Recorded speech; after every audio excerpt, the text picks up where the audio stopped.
It's a massive invasion at our southern border that has spread misery, crime, poverty, disease, and destruction. We have to stop the invasion into our country that's killing hundreds of thousands of people a year. No hope or dream we have for America can succeed unless we stop the illegal immigrant invasion. They're coming from prisons. They're coming from jails. They're coming from mental institutions and insane asylums. The Republican platform promises to launch the largest deportation operation in the history of our country. I will not let these killers and criminals into our country.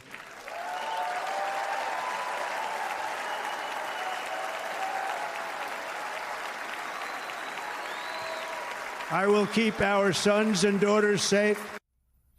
So Charlie Sykes, a tale of two speeches, the first 15 minutes or so, very somber. And then the rest of it really tacked more towards what he does at just about every political rally.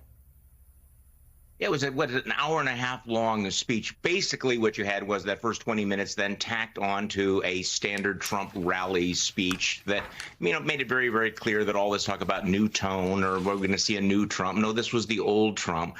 And I'm glad you highlighted that particular element of it because, in the past, he's talked about building the wall that he was never going to build. This year, this party has coalesced around this mass deportation. I'm sure you saw it. They're actually holding up signs. Mass deportation.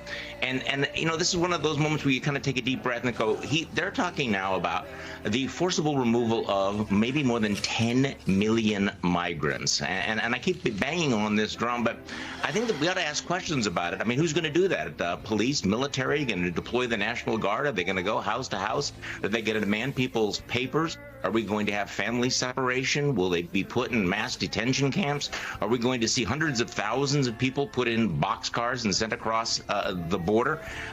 So far, we haven't gotten the details or the logistics, but the mood music is, this is the Donald Trump that came down the golden escalator and talked about Mexican rapists. And he has not changed that tone. And this is going to be a central issue in this campaign. And I think that we need to litigate it between now and November. And Charlie, we heard from his son, Eric Trump, before he came on the stage somewhere between Hulk Hogan, Kid Rock, and Dana White from the UFC. His son was there, and a similar speech. It was a rally speech. It was, the rhetoric was very Trumpian. So an entire week built on unity, and we saw these sort of grandfatherly images of Donald Trump sitting in the box, kind of smiling and passively nodding along and sitting with his grandkids, all these things. We heard about unity. It turns out at the end of the day, the unity was unity of the MAGA base, which is not enough to win a general election. So despite a strong convention from the point of view of Donald Trump and his campaign, how do you see this race? And let's wait for a moment. Obviously, the Democrats have their own problems, but how do you see him as a candidate now as he leaves Milwaukee? Well, I think it was a missed opportunity, that final speech, but this was a successful convention from their point of view. This is a very, very united Republican Party. Yes, unity is unity behind Donald Trump, but the reality is that the Republican Party is not just unified around Donald Trump. They've made it clear that they're also not going to stand against his agenda. So Donald Trump, I believe, is more dangerous than ever. If we have a reality check here at the moment, Donald Trump has never been stronger, and Joe Biden has never been weaker. And this is where I think we need to take this deep intake of breath and saying, in this political moment, what is at stake here? And I understand that, the president and his folks are feeling angry and betrayed, but ultimately it's not about him. It's about the country. It's about the direction that we are going in. And I have to say that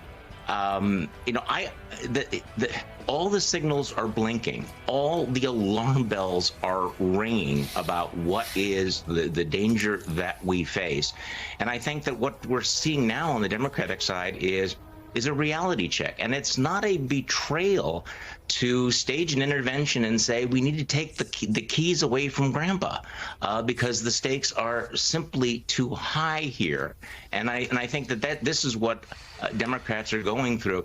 And I understand, the concern about, how long it's gone on and the leaking and everything. But the problem here is not the people who are saying, oh my God, there's an iceberg there. We need to avoid the iceberg. Let's not hit the iceberg. The problem is the iceberg. And I think that we need to, remember that at some point. And we're seeing this with the donors. We're seeing this with the polls. We're seeing this with the president's performance.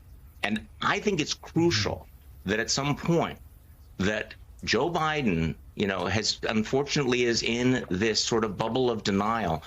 He needs to get out of the bubble of denial, but he also needs to understand how important it is for his legacy to be gracious about this. If, in fact, they're going to make a change, it can't be bitter sense of betrayal. It has to be, I have given all for my country.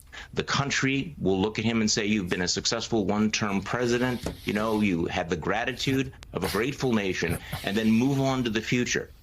So I think that the way this plays out is very, very important. Will it be embittered? Will they, be pointing fingers at one another going forward? Or will they accept that it's time to move on because the threat of Donald Trump is just so great? So tone is very, very important going ahead, and they have to resolve this one way or another very, very quickly. Very quickly. Charlie Sykes, thank you for being with us this morning. I will let you go before Mika goes after you. No, I thought what he said was beautifully said. Okay. My question is... Yeah? What's your question?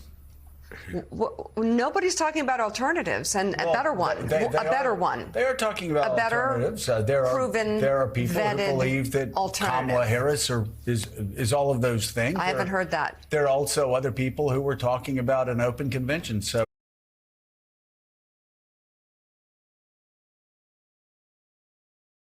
Hey there, MSNBC fans. I'm Luke Russert, and be sure to join me, Rachel Maddow, Jen Psaki, Lawrence O'Donnell, Steve Kornacki, Joy Reid, and many more September 7th in Brooklyn, MSNBC Live Democracy 2024. Click on the link for ticket information. We will see you there.